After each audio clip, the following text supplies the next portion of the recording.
Good evening. Hello. Welcome, everyone. Thanks for coming to this month's Poem Jam. Yay! My name's Sean Smalley. I'm a librarian here at the main San Francisco Public Library.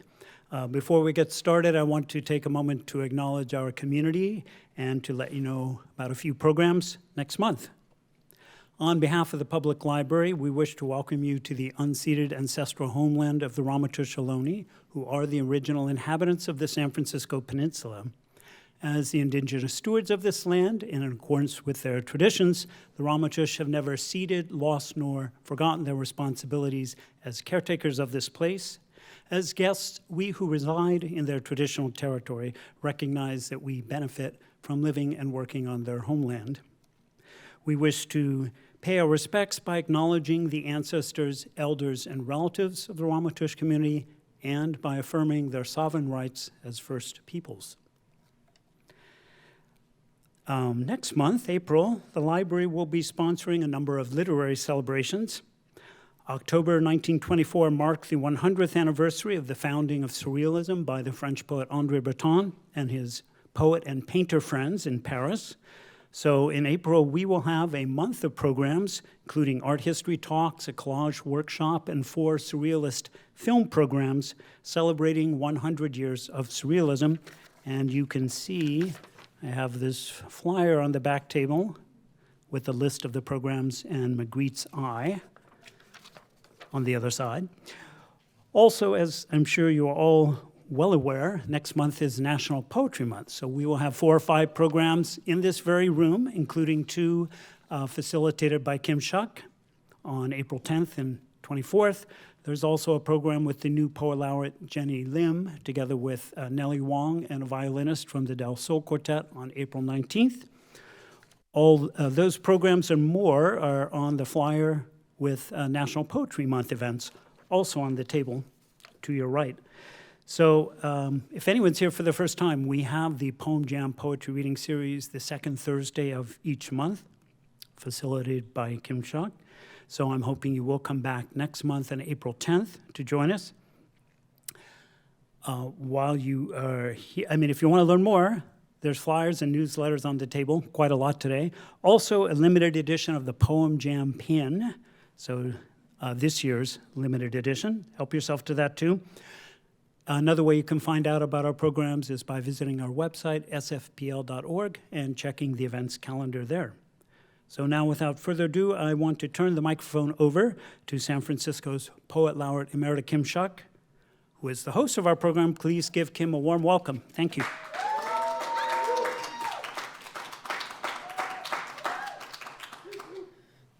Hello, folks. This is how my week's going.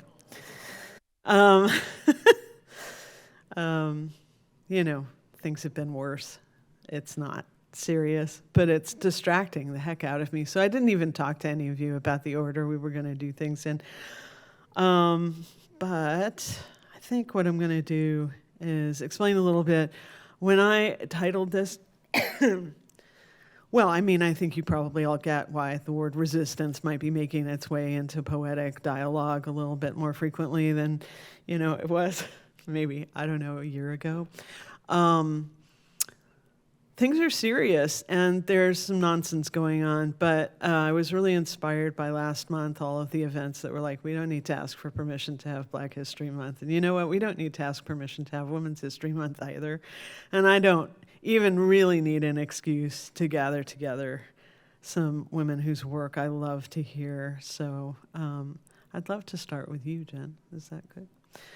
Jennifer Barone, poetry organizer, a poet, ray of sunshine in human form. Please welcome Jennifer up to the mic.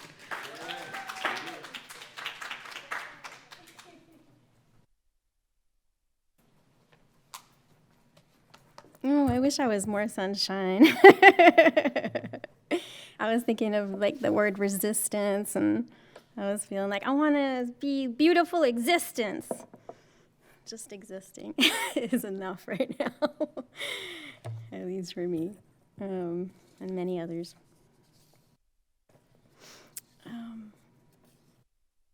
We are never told that women are the sea itself, that the ocean is also a mother, carrying us in her womb, that her waters birth and nurture us, create and destroy. We are never told that we are made of water, or that water holds memory, stories of our families and their dreams, that water itself was created by sound. Therefore, we are made of stories, and we are made of songs.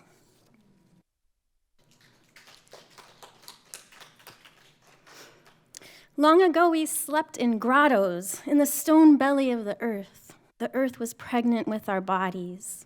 We watched the sea enter, and nourishing milk dripped from stalactites, and we sang to the ocean, and our voice echoed from cavernous walls. At night, we asked for healing dreams, and we drift into spirit realms, and we painted ourselves red. In the fleshy wombs, we died again.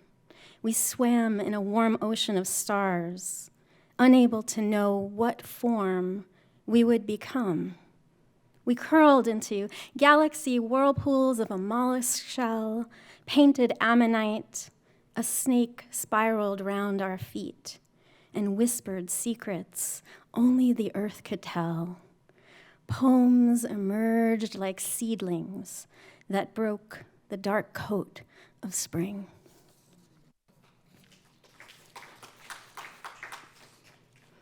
If I ever took a DNA test, would it name 14 generations of longing in my bones, multi-dimensional hands that reach across space, hairs that stand on end when I smell coffee grinds percolating in the basement? Would it not intertwining strands, a 7-layer cookie of longing? Would it carry desires that I don't understand?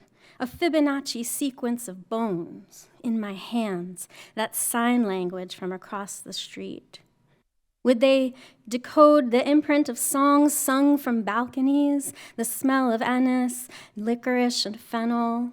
Would it explain the wild look in my eyes, the pattern of ache that grows around my belly, reveal the origin of sorrows that make a home in heart chambers, thumping, beating like a fist against a wooden table, clapping hands that keep time, molecules underfoot that track roots into deep thermal waters that weep from eyes that have seen too much?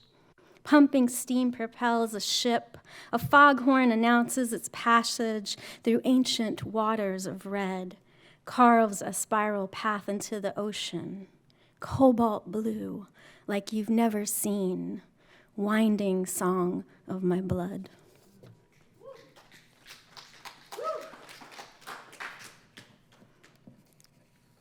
Volgare, colloquial voice of the people, words spoken in dialetto. You have to be careful how you use that word, she says. You don't want to be vulgar, but maybe I do sometimes. Street music on the Spacca Napoli, a man plays a melodica, he steps on a rubber chicken and makeshift foot pedals. A man sings opera in the alcove of an ancient building, spray painted with graffiti near Teatro San Carlo. You've never seen this before, never heard it said that way, never tasted something quite like this.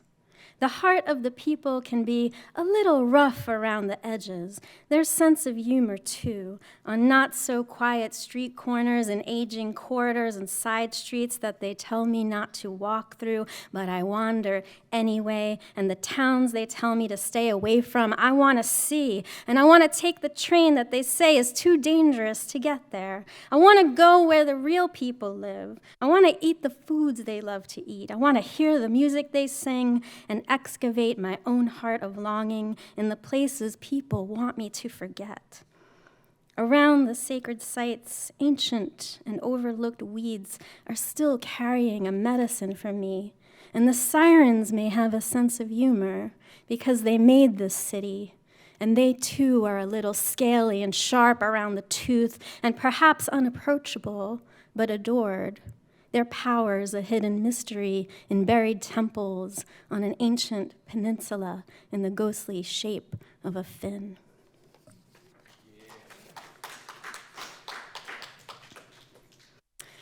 Who knows when the bird woman became a fish?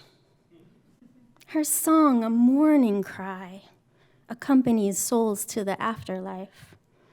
Who said her voice is meant to devour men? Half woman, half beast, wild banshee ready to explode, volcanic tempest, misunderstood Medusa. Here, mystic statues cry and they bleed, and waves crash upon unruly shores, and a winged woman with a fishtail enters the world, dark as a meteorite that fell from 7 stars, rocky, toothsome, dangerous. Her snake medicine, an anti-venom, a trance inducer that sails on a crescent bay, brings wisdom from the depths and fish into nets. An oracular voice can still be heard in the walls of the Sibyl's cave. Alive and wild as the sacred temple that we live in, it can never be tamed. Tree of dark cedar, oak and pine, wild rose, thorny and vital, still holds her frequency. In the runes of her temple, hidden under the altar, we unearth her anyway. We crown her effigy with rose garlands under the waves. At night, she calls to us in dreams, and when Sirius rises, the sirens sing.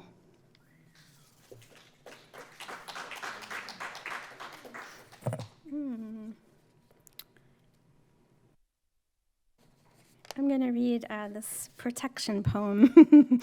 So I feel like we're in this state where we need serious protection. And so my family is from Naples, both sides, and so we have something called l'occhio, the eye, or the eye. Lots of amulets and things like that. So this is kind of a poem that maybe is like a blessing, like a protection blessing. L'occhio. What cannot be seen pervades. The eye that eats good fortune forgets. Those who move in humble reverence, eyes can see through walls. Painted faces look from stone, fish eyes under waves. An unseen world spins visions from other dimensions where portal eyes perceive beyond, oki that protect. A look of love must purify your eyes with milk. Concoct innocent eyes innocuous. Return to the garden, naked, troubling with beauty, turning your gaze from envy. Block invisible lasers with cornicelli of coral between your breasts, secret hand signals under tables, ringing bells of siren tales, sprigs of rue that dangles, crescent moons and keys, tap bundles of rosemaries against the belly. To clear a hazy glaze over the brilliant mind, looks can be deceiving as well as compliments. Veils of malcontent create headaches. From out of nowhere, adoring eyes that house malicious sorrow look away. Trespassing eyes run wild in the streets, now on screens uncontained, without discipline, powering down, only open to eyes with light within them. And even light may draw attention, love and envy never far, and so my fingers redirect to heavenly eyes plucked onto plates, look inward, asking angels to arrive, winged mother, goddess, protectress, anointing from what we cannot see or know, O light, O heavenly beacon. The vast and mysterious plunge an iron scissor into eyes of oil in the brilliant void. Loki never stick. Once they're recognized, may they burst into pieces. And the last one. Okay. We who come from pleasure. Ancestral bodies writhe in ecstasy on cavernous walls. In mosaics carved into shells and coral, my hair adorned with flowers looks to the future. toward an expanding sea. Blood drips vital thermal waters of the Grande Dea, pours forth its joyful tears from the dark temple where all light is born, bursts forth singing ecstatic music of our blood, speaking over each other in the piazza on feast days, links arms, feet, and red thread. We who were made from a passionate spark of love emerge, embody the pleasure vehicle, reclaim it full of roses and dripping grapes, cornucopia of breasts overflowing embroidered fabric, volcanic hips tremble, lips leave devotional offerings from cheek to cheek, exclaiming, "We are here for joy." Thank you.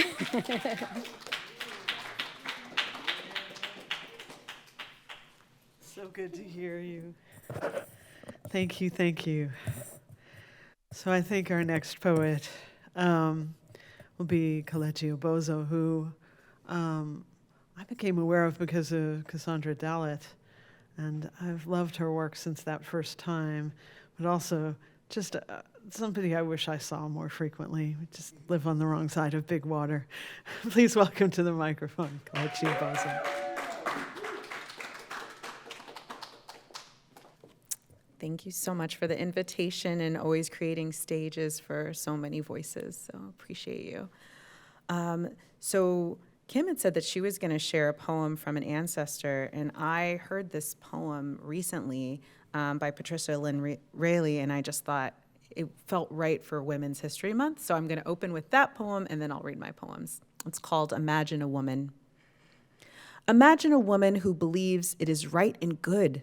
She is a woman who honors her experience and tells her stories, who refuses to carry the sins of others within her body and life. Imagine a woman who trusts and respects herself, a woman who listens to her needs and desires, who meets them with tenderness and grace. Imagine a woman who acknowledges the past influence on the present, a woman who has walked through her past, who is healed into the present. Imagine a woman who authors her own life, a woman who exerts, initiates, and moves on her own behalf, who refuses to surrender except to her truest self and her wisest voice. Imagine a woman who names her own gods, a woman who imagines the divine in her image and likeness, who designs a personal spirituality to inform her daily life.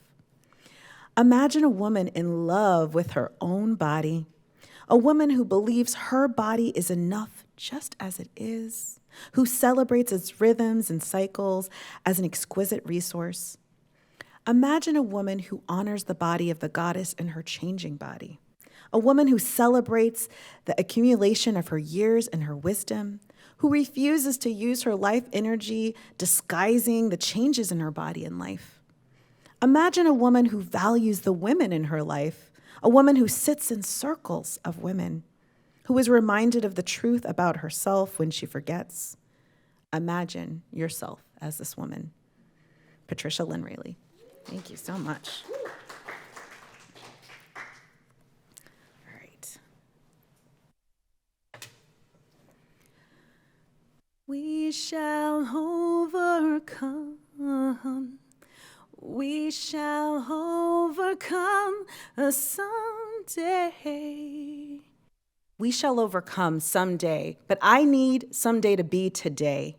And I know this is a fight worth dying for, but not a fight worth being killed for. See, the truth is, I didn't want to write about this. I want to write about how when he brings me to climax, I transcend technicolor celestial spheres garnished with sighs. But all I can think about is black and brown faces melting in flames, crying black mamas, video images with explicit evidence, but never enough proof. See, I wanted to write about my 9th grade crush, Cooper Holmes, his towering black mohawk. He rocked a Depeche Mode torn t-shirt and inked eyeliner, and in an awkward display of love, I made him a punk rock mixtape plus Lauryn Hill's cover of Can't Take My Eyes Off of You. He saved the last dance for me at prom, and I knew about heaven that day. But I keep seeing signs that say Black Lives Matter juxtaposed with Black Death Louder. I'm hopeless, I'm helpless, marching, angry, righteous rampage. I can break a face, but not an oppressive system of hate. I can't change hearts of malice and conviction. The loudest voices never listen. See, I'd rather write about my grandmother, the only one to love me completely with no expectations, just existence. Every weekend, she'd gather 4 wooden chairs and blankets and created my magical fort where I watched Saturday morning cartoons and was served a bowl of Honey Nut Cheerios. In the garden, I felt the warmth of the sun and conferred with fairies while she tended to her roses. I travel back there when I lose help and I lose hope. I wanted to write about that queen. Meanwhile, grief. A great awakening, DEI, rapidly surrenders, DIE, return of the great white slumber, amnesiac America, swings left, swings right, swings white, sweet chariot. See, I wanted to write about Sunday school, the genesis of my relationship with a higher power, and the continued complex path of asking unanswerable questions, still finding a home with searing Georgia summers in our seasoned church, peeling paint and all. Mom says when you love something so much, it gets a little worn. Young and old greeting us, smiles and strong hugs. Our congregation small, choir out of tune, big heart, bold love, and handsome stained glass windows. This church has powerful prayer and no walls. I'm still answering the unanswerable questions in this exodus. The revelation is we are not safe when a traffic stop is your last stop, when church bombings become church shootings, when the choirs are forever silenced in the ash, when you're killed in the street, when you're killed in your dreams, America's Next Top hashtag. When the clown becomes the king, when the jokers become the jury, old wounds are reopening. Have you noticed?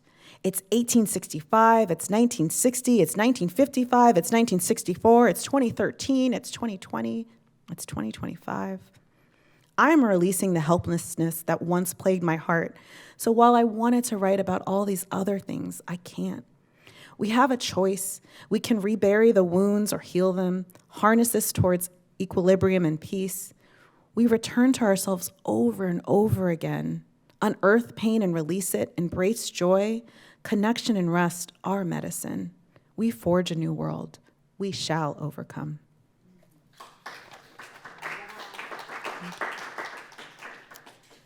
All right, I'm going to give you some context for this poem called Igbo Landing, especially with this topic of resistance.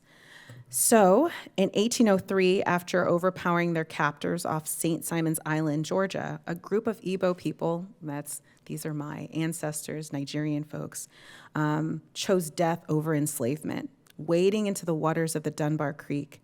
This powerful act of resistance is one of the largest mass suicides in the history of enslavement. It was a bold assertion of control over their fate in the face of unrelenting oppression.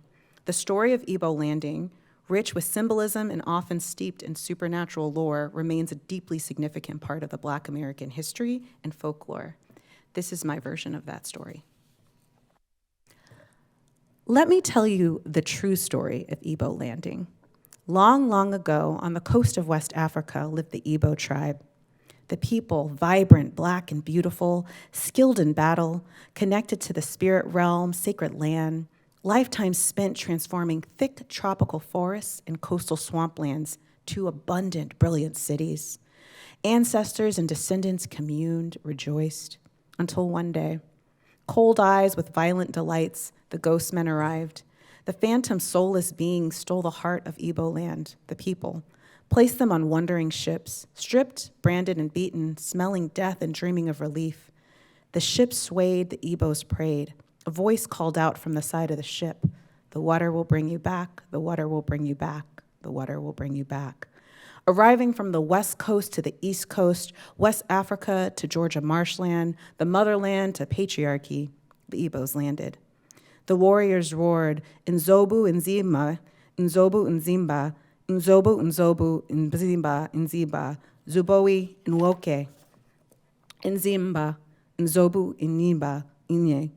Commotion, explosion, resistance. The Riri warriors attacked their captors, pale faces drowned in the undertow A voice called out from the depths below, "The water will bring you back. The water will bring you back. The water will bring you back." The Igbo people walked hand in hand, chained together, marching over mosquito-thick, swampy mud. Children, women, and men walked as one into the deep marsh. They chanted in response to the ocean's song, "The water brought us, the water will bring us back. The water brought us, the water will bring us back. The water brought us, the water will bring us back." Tall, short, black, and beautiful, they marched into the sea. And what was thought of as a mass suicide was actually a path to the other side. See, once the Igbo people fully submerged, a transformation of terror and delight. For their feet became fins, they grew gills, bloomed iridescent scales, chains shattered from the transfiguration, and under the blue depths, a newfound nation.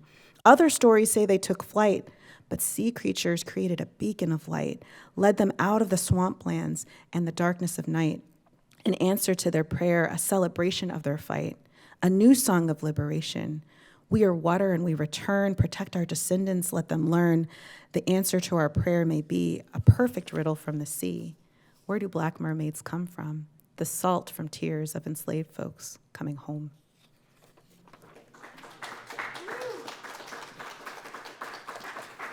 All right, we got a few more. This is Black on Purpose. I am Black on purpose. Magic in my DNA. There's power in my lineage, strength and sweat with my ancestors, dance in my hips, love in my bones. I am Black on purpose. Why else would they try to break my heart, mind, and body, silence my words, brainwash my intellect? I am Black on purpose, not to serve you, save you, or fuck you. I am Black on purpose, but not your black heroine. Liberations whispered as libations are poured, altars built from the black bodies before me, frenzies chant gospel songs and cries. Can't be me, can't break me, so you try to kill me. You work so hard to extinguish this fire, but don't you know I'm Black Phoenix, reborn? My life doesn't end, it transforms, rising to the spirit realms, this cosmo, this time, every time I return. I am Black on purpose, no mistake made in my creation. My soft brown skin and chocolate eyes, my commanding curls refuse to be programmed. My stomach refused to be starved. I am Black on purpose, and the version of my soul will heal the past me that wished to be anyone else, longing to fit in, longing for an invisibility cloak. There is magic in our DNA, our libations, our liberations, and power. We are Black on purpose.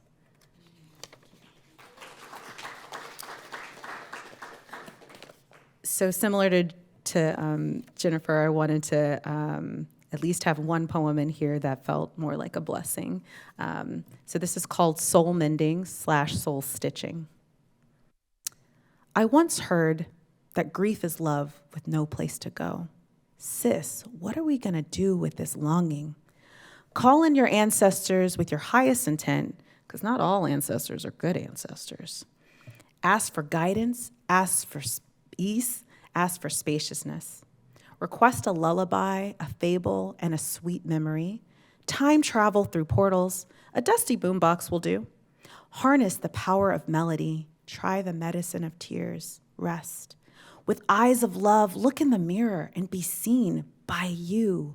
Speak an affirmation. Fall in love with the miracle that is you.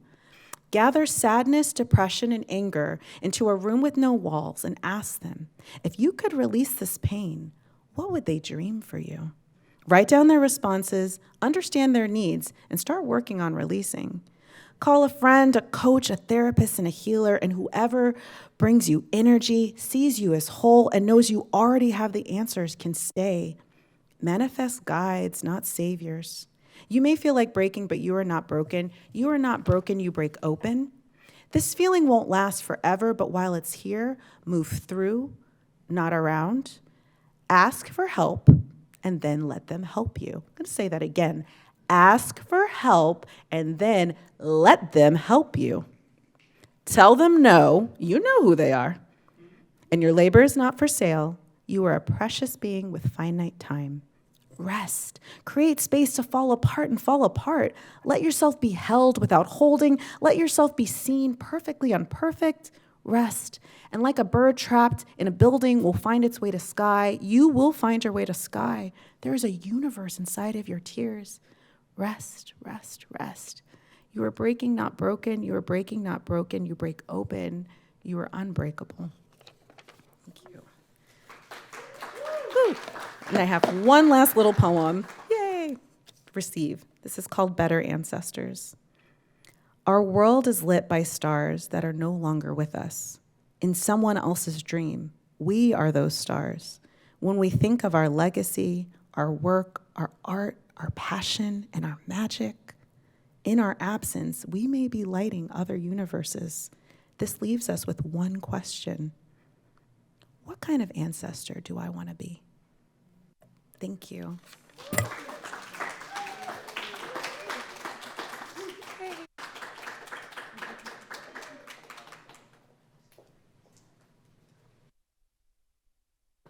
It is a special kind of torture not to be able to applaud. Okay. I did say I was going to read one of Carol Lee's poems. I'm going to invite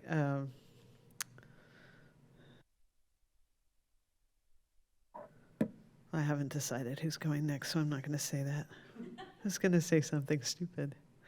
But anyway, this is by Carol Lee Sanchez, and it's for the cloud people. We go forth and call the earth into being. Father Sky and Rainmaker ride summer winds across Blue Mountain, speak sacred names to cloud people, watch dancers offer corn flesh beneath them. Shiwana, Shiwana, Corn Mother thirsts. Shiwana, Shiwana, dust devils rage. Shiwana, Shiwana, hide Ostrat's face. Shiwana, Shiwana, fill grandmother's breast. Keep rainbow God behind Blue Mountain till after you come. Then he may bless this village, these fields we planted. Shiwana, rumble, climb down those clouds to these mesas below you. Shiwana, come to us. Grandmother waits, corn mother waits, four-legged wait, two-legged wait, everything waits.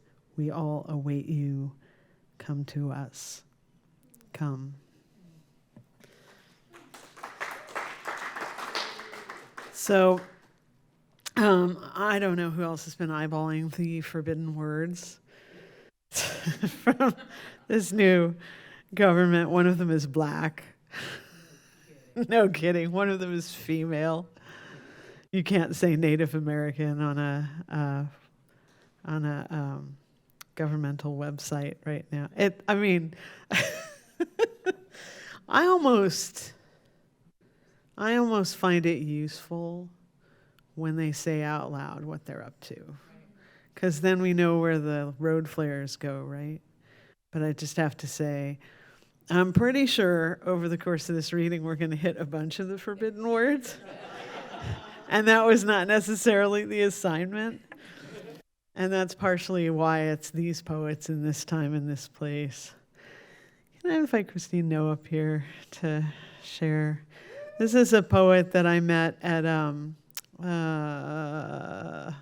can't remember what it's called because I'm just brain fart.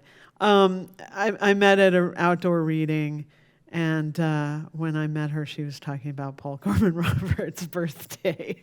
So there are a lot of connections in this room. Please welcome Christine to the mic.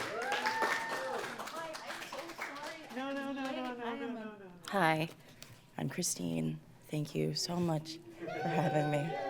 Hi, I'm here. I haven't done a lot of writing or a lot of poetry in the last little bit, and I've actually been really trying to figure out who I am as a writer or as a creative person, and because I identified with that so singularly, I think, for so long, and these last couple of years, like, that has been really shaky for me. So that's one thing, but I was thinking about, like, the whole idea of resistance, and, like, there's a certain amount of, like, resistance to to writing, to the things that I used to identify with. Those things are very much who I am, but I think some of those stories I can't decide if they are, stories that, I don't know, like, do stories ever get shelved completely? Like, I don't know, like, I know that there's a version of me that used to exist in the world so much, but I can't relate to her very much anymore, but I myself haven't figured out who the next version of me is. So in one way, I exist every day, and that's a resistance. And then in another way, I resist myself, my past self and my future self. And yeah, that was a little bit of a ramble. But I think a lot of the things I used to write about are like loss and longing and a lot about my mental health. And those are the things that have been coming up again. So I'm going to read you guys a couple poems about how crazy I feel. Okay, cool. In no particular order. Who says you mustn't be silly on a play date with psychosis? Run, escape the yard, take a walk around the block, spin your skirt to shreds, fan out into the afternoon. Count the colors of passing cars and come to your own conclusion. Are the multi-versions finally colliding, or is the world in collusion against you? Have you read the signs and stoplights, paid your dues, all attention spans offered up to angels? Relied on the old growth in the hallways of consciousness for direction? Prayed to ferns and dinosaurs for wisdom and rest? Deep breaths, my darling. It is only 1 p.m. in hell today. Lunchtime for zombie hunters, vegetarians on parade. Yes, you've come to the right place. It is time to start over. And yes, you are naked, laceless, unadorned, as not to bother the dead or rattle anyone's cages but your own. Thanks. So maybe 2 years ago, I was diagnosed bipolar 1 because I went off and I had a solid manic episode. I was having hallucinations. I was thinking things that weren't real. I was hearing things that weren't real, and I was hospitalized for about a week. And I feel like since then, I've been kind of working on and that's kind of part of my whole, I don't know who Christine used to be and who Christine is next. So since then, I've been working my way back to being okay and figuring out this new brain that I have. But I totally forgot the rest of that statement. I'm just gonna keep reading. I feel like I have to keep giving you guys stories about these, but all right, well, this is called Behavioral Health Unit. Who put cheese in her tomato sandwich, untouched and she sullen after a hard amphetamine crash over Samuel Beckett and the lines he stole, unconvinced he was dead, and she only 17 going on 36. No, she wasn't crazy. She spilled her coffee and cried. Oh, overwatered fern, brown in her hands, unfolding 2 disquiet palms. Vivid dreamer, insomniac daughter. This is how September started. Ward on a wing. No, she wasn't crazy. She spilled her coffee and cried. Even if she could make the pieces fit together on her own, she'd be a good sport and play along. Hide and seek, circling after hours, the other residents also tagged. Attendees at the concert paid all pop concern a whole week, unmoored by significance, by recognizable faces, clues in the local news by fire season. The doctors with their backs turned, arms akimbo, counting nothing. The lights blinking as if answers through the heating vent, something keeping score. Perhaps it is best to remain unnamed, unwound. Sometimes designation has its pitfalls. Some games, a secret, still live on in some permanent record. It ended well. She lost the crossword but won the word search, second place and a plane ticket out. Nobody said, I believe you, all playing by the rules of 2 worlds at odds. Her roommate confirmed it. The inherent lack of difference, of madness, of meaning, but she was crazy too. Thanks, she replied, still grasping at clues, pretending otherwise. Thanks for everything. That means a lot to me. Everything. It means so much. That was the rest of my story. So thank you. I have been, I feel like there have been I have had certain words to speak about my mental health and my experiences, and I did that for a very long time. But then I had this whole new mental health experience, and then following, I feel like I lost all those words to tell that story. And I feel like only very recently I've started to kind of find those words again. So yeah, that was the rest of my story, thanks. This is called Channel Orange. White and orange mornings get me up, keep me standing long enough, sometimes a victory. The afternoon, round and halved, raises my baseline, levels my threshold. When the world is too loud, a peach in my pocket reduces all feelings to the sound of TV and it's a warm thing. I don't mind it, but it's hard to write things down, a price to pay. I don't remember names or things that have transpired before or are transpiring now. The significance of most is lost on me. But I am told this too is the science of the moon and the stars and the tiniest neurons firing. I'm not sure what makes sense, is real, is anything. I'm not complaining. It's nice to be here. I used to smoke cigarettes. I think I feel things sometimes, or I know what I should be feeling. I can rattle off a diagnosis. I tried to be a hypochondriac. I should have been a pharmacist. I promise I'm not wallowing. There are words and terms I still enjoy, but I don't think I'm much a writer anymore. Oh, thank you.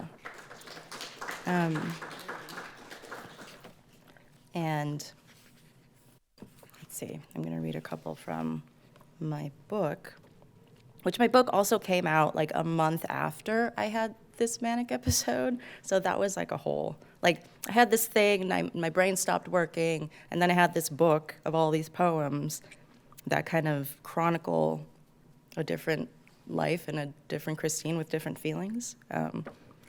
So that was a whole weird thing too. Being alive is weird, isn't it? It's so weird, you know. And then everyone wants to talk about your book, and I'm like, I don't know. Who is that person? Okay. So here we go. Amiss. I am first thing in the morning. I am halved by bedtime. I am 5 pills a day. I am your breath caught. I am choke and sputter. I am the lump in your throat. I am summer's last tomatoes, jewels on a dying vine. I am a final offering. I am no next time. I am the swath of birds aloft. I am the congregation startled. I am the cow on your sidewalk at breakfast. I am the milk carton appalled. I am a serial monogamist. I am the lure of house and home. I've thrown out the urge to settle down. Months since we've moved apart, missing since the holidays, I am still amiss. I am the nape of your neck, someone else's morning altar. I am too small to mind the gap. I am harmful if swallowed. I am a fracture left untreated. I am bruise. I am ghost. I am disappearing. I am cigarettes, your bad habit left over. I am the drag and pull. I am the ragged breath. Let's see. I'm going to read 3 more. Okay, I'm going to read 3 more. This one's called Prayer for the Season, which I think is appropriate. I don't know. I am a woman abated, a city block upturned, 4-alarm fire, tongue held in a cage match. I am a phone call refused, an exceptional facade. It takes a village to raise a monster. I am a whole village raised. Oh, executioner, show me how she got inside. Show me where the fire started. Show me where I lost my wallet, where rot began, where fester left a bloodbath. Whole auditoriums spellbound, gasoline in the drain, heads severed, all ventriloquists dragged and quartered, tongue evicted. Mumbled a tone-deaf hosanna, dumbfounded, Lord save us. This world is open season. Whole intersections stopped at massacre and crosshair, the corners unaccounted. Bless our valiant failures, late bloomers to the schoolyard, the sitting duck alone. This world is open wound. Lord bless the prodigal arson, the self-appointed executioner, the vengeful sullen queen they come hunting. Glory their inheritance, pockets full of teeth and evidence, and Lord bless the rest of us, the blissful useless. This world is open season. Easy targets, split wide, open wound. And won't you keep us helpless onlookers, our best intentions, our wrung hands, our rubbernecks. Thank you.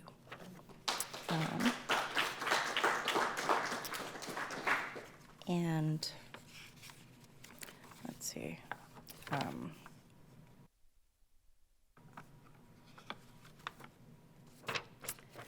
Okay, this is called Admission.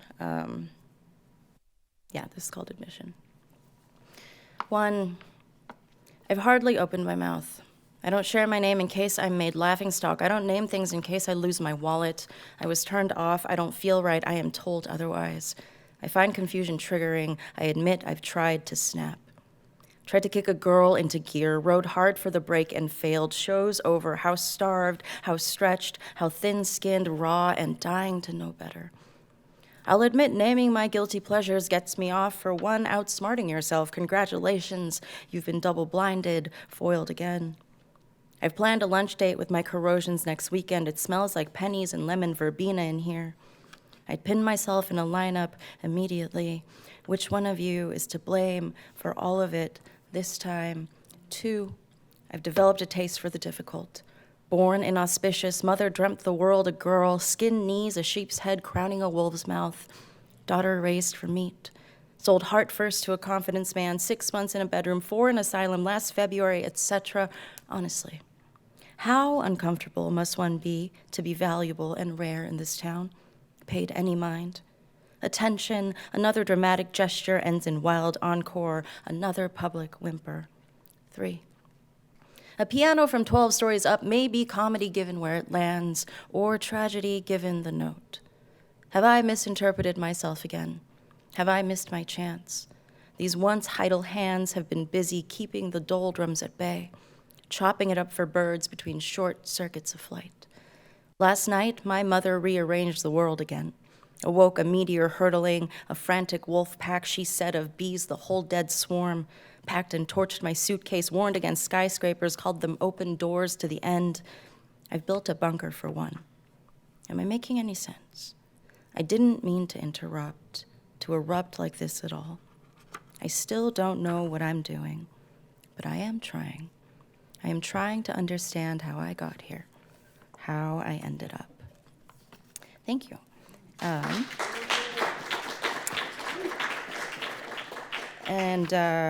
And this is my last one. It's called Namesake. So my name in Korean is Noodle. It's the Korean word for sunset, or it's the most common word for sunset. And it specifically means that like last little bit of red at sunset or at sunrise, right before it goes dark. 1, namesake, your hesitation lingers, pink horizon a past already. Sunset, daylight cannot be contained. What is wild cannot be lost or claimed by designation. An organized personhood is still of your own free will. Getting out of bed at all is a display of hunger. Walk long enough and far, you are bound to run into your heart, always the last place you look. Here is your origin story. Here is your home.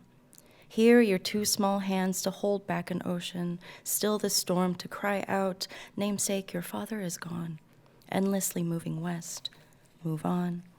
Do not shout for the echo back. Forget the man who called you unlucky, called you a failure where light forgot. Forgive the men that you could not love but foolishly tried. You are not wrong. They were each bristled stiff, ready to wolf you whole heart, and here is a dagger. Do not spare another. 2, red sky come morning. The storms in your mind are of your own making. Look to your hands, can quiet them. Hands that kill and cure, hands that pray like children reach for other hands that span the years between. The sight of your hands, a testament to miracles. Crimson glow of dawn and dusk, here you are a simple metaphor. Rush hour traffic, another day's end, a nicotine trawl, the same sorry tread. Elsewhere, you are the first slow blink, unfurling, color for running, you are blue. Rewarding the earliest of birds, elsewhere you have just begun to rose gold the sky. Linger there, unnamed, neither day or night. Well, your father is a lover, careful, curtains drawn, a dawn, a promise meant at the time. Your mother is a dream, her lonely spine peaceful, a silhouette unaware, and you, her shadow, still asleep. Thank you.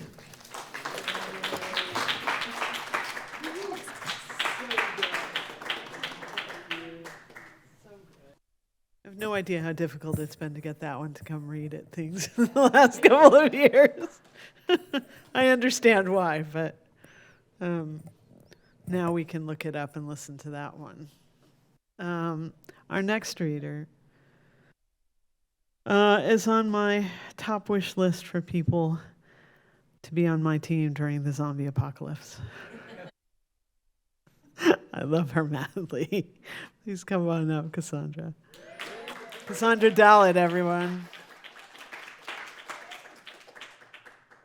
I'm so sorry, the traffic. I mean, I know you know. So go ahead and read 10, or do we have to get out of here?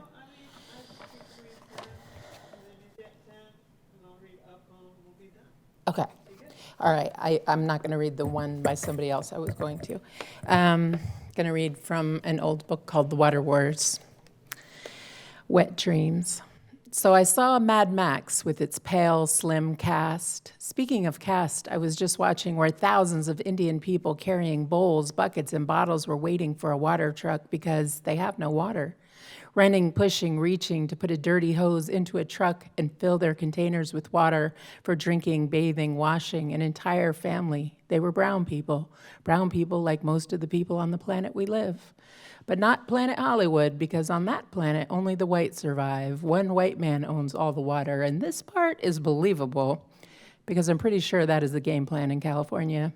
They have to get us used to this scarcity to make us believe we should pay for our water the way we do doctors and schools. So we fight each other, believe it's something we will earn being good little workers, something you don't have to give to felons or mojados, but you have to admit it's pretty bizarre that anyone would think it plausible that on a hot desert planet, all the trees burned off for palm oil, charcoal, and beef patties. It will be skinny blondes who survive. They will be the toughest, smartest, and baddest narrow-ass bitches under this scorching sun. Apparently, no native people, only one slightly brown girl, nipples hard. The others so pale and bony, they look like they wouldn't survive 5 minutes of summer heat in East Oakland, never mind a desert. But I guess if you can make a film about ancient Egypt with an all-white cast, then all the past and even this post-apocalyptic future can be whitewashed into some weak-ass white man's jack-off dream.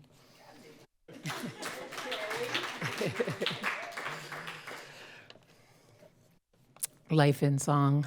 I loved hip-hop. On first listen, 7th grade in the cold country winter, a white kid holding a boombox on the playground, I memorized every word of Grandmaster Flash and the Furious Five. I heard the message. I learned it. The street's gospel from Melly Mel, fresh from the bottom to the top. I drank gin and juice before Snoop Dogg. House parties got turned out. Cassette tapes recorded from KPOO every Sunday. We hit the triangle button before Yo MTV raps, and then all that too. But I didn't just listen. I had to breathe black intellectualism and gangsterism. I had to have a baby by the ex-con, realer than real deal Holyfield, live in housing, walk broke, pushing my brown baby's stroller. I toted the book Sister Soldier told me to read. My first albums told me 6 in the morning, police at my door, fresh shitty to squeak across a bathroom floors. NWA and UTFO inhaled with white lines, Houdini's magic. Thought I would be an old white lady in the ghetto these babies gathered round.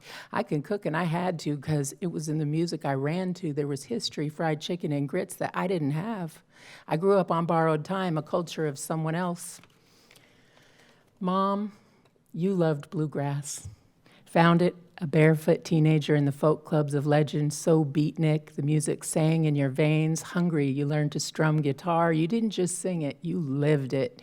Built houses, chiseling wood, gardening vegetables, the songs of working fingers to bone, of bony fingers, sewing clothes, singing the blue out of the grass, sucking the grass through too thin lips, licking, pressing zigzags, tight, white, imperfect.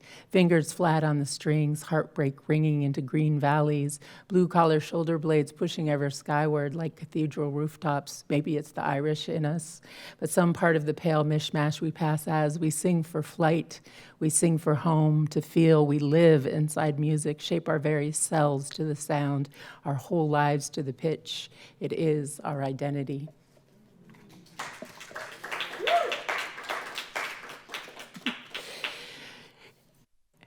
She would like me to play bluegrass all day, but I play hip hop.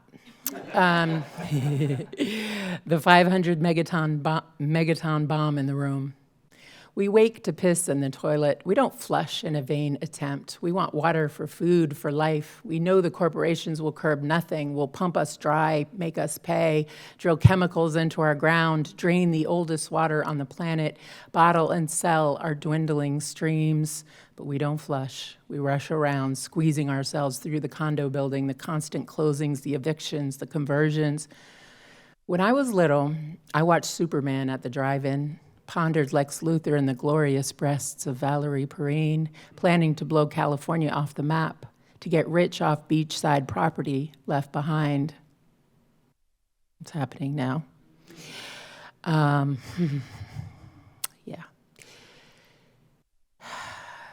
I believed that kind of greed was only in the comic books, that those super evil masterminds would surely realize they were human too, that none of us really relocated from other planets bent on destruction, that no matter how rich, they still had to raise children and feed them here on Earth.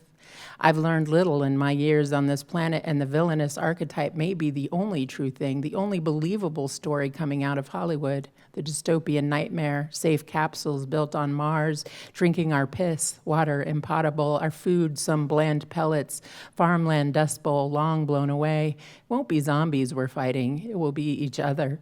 In our Mad Max water wars, we'll be thirsty and starving, killing each other for their entertainment. The evil geniuses still sticking dicks in the ground for its oil, water, tin, tantalum, and tungsten, sending us down one-handed to dig it all out for their cell phones, them sending orders from an Elysian Mars. I mean, even Lex Luthor had an exit strategy, right?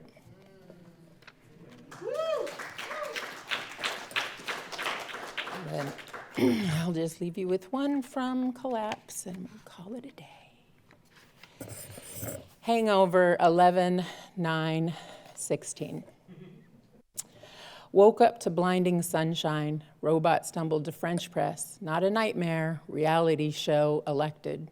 Bookish folks are weeping, thinking, feeling humans are weeping. Our queer and trans family is weeping. Good thing my tubes are tied. I'm so sorry, young women. They will take all that we fought for. Women weep hand over mouth, other hand covering entry to our wombs. People of color are marching, closed hands up, born to the struggle. The school bus bullies are in control. They feel our bodies belong to them. I speed through quiet, sad streets. At work, I meet red eyes, shaking heads. Rage rakes in the ratings, putting the white back in the White House. All my friends say, what do we tell the children? Dear world, we're sorry. We know that climate change is real, borders are bullshit. We are all immigrants and can do nothing but extend our beaten hands to the sick, the hungry, the poor. We are tired. Only one paycheck from homeless. We are those kids picked on by the red-faced white boys so full of venom. We wonder what they'll strip us of. Protections fought and died for. Families who fled gangland and guerrilla war. The salt of the earth make tacos and pupusas on my block, make rice and dumplings. I want to hug them close. I'm eating oatmeal. The sun is shining. Like it shined in Nazi Germany. It shined on Tutsis and Hutus. It is shining on the rubble in Aleppo and Mosul. I have no answers, only fear, only sorrow, and the sun shifting softly through branches on my back. Thank you.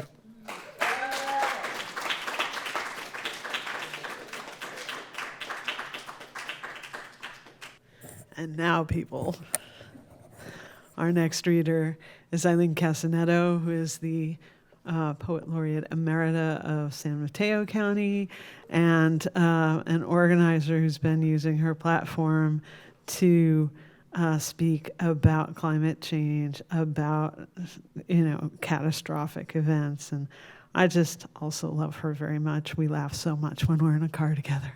Come on up to the mic, Eileen.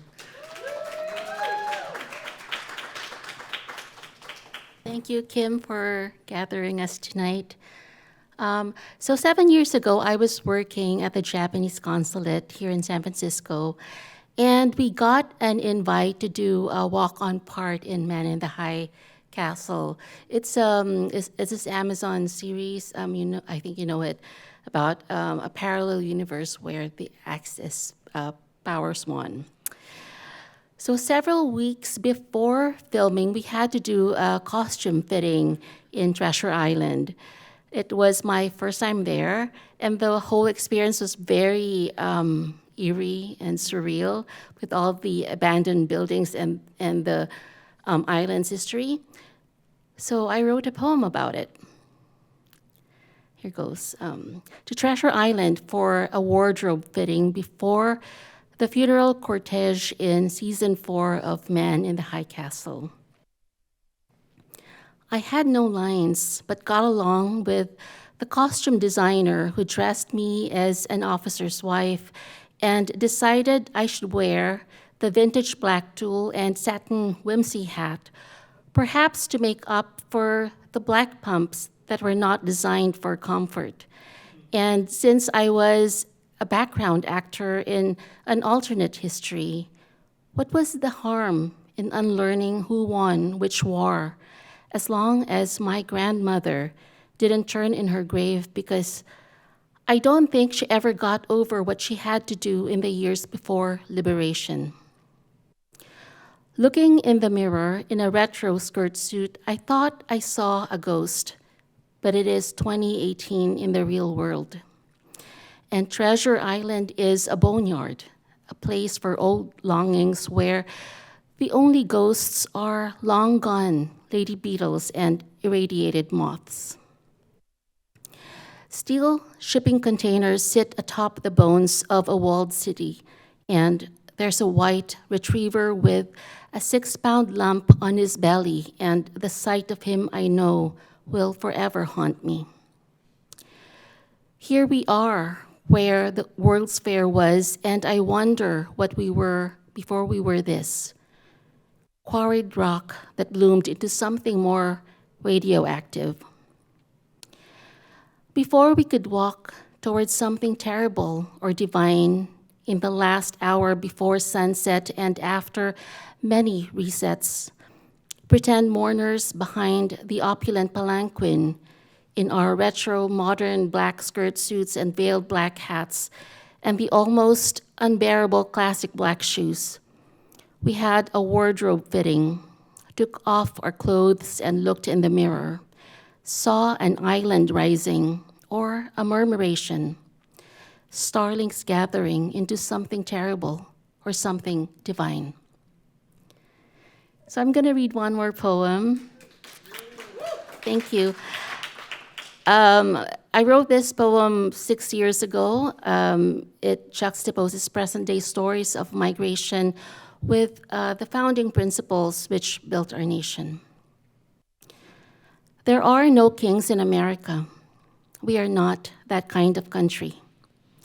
We are sanctuary for the hungry, the homeless, the huddled, held together by an idea our immigrant fathers believed in. Rendered, it meant independence. Pursued, it kindled war, ordnance, a fighting chance. 40,000 musket balls by themselves did not shape the boundaries on which we map our days. To draw our borders, we needed more than fire cakes, more than a pound of meat with bone and gristle, or salt fish and a gill of peas. We needed the faith and grit of people who were not yet Americans. To be an American is to recognize the sacrifice of the widow and the orphan. It is to understand the weft of tent cities expecting caravans, and the heft of a child in a camp not meant for children, or sitting before a judge awaiting judgment. What do we say to the native whose lands we now inhabit? What do we say to our immigrant fathers who held certain truths to be self-evident? Do we now still pledge to each other our lives, our fortunes, our sacred honor? There are no kings in America, only gilded men we can topple again and again. Thank you.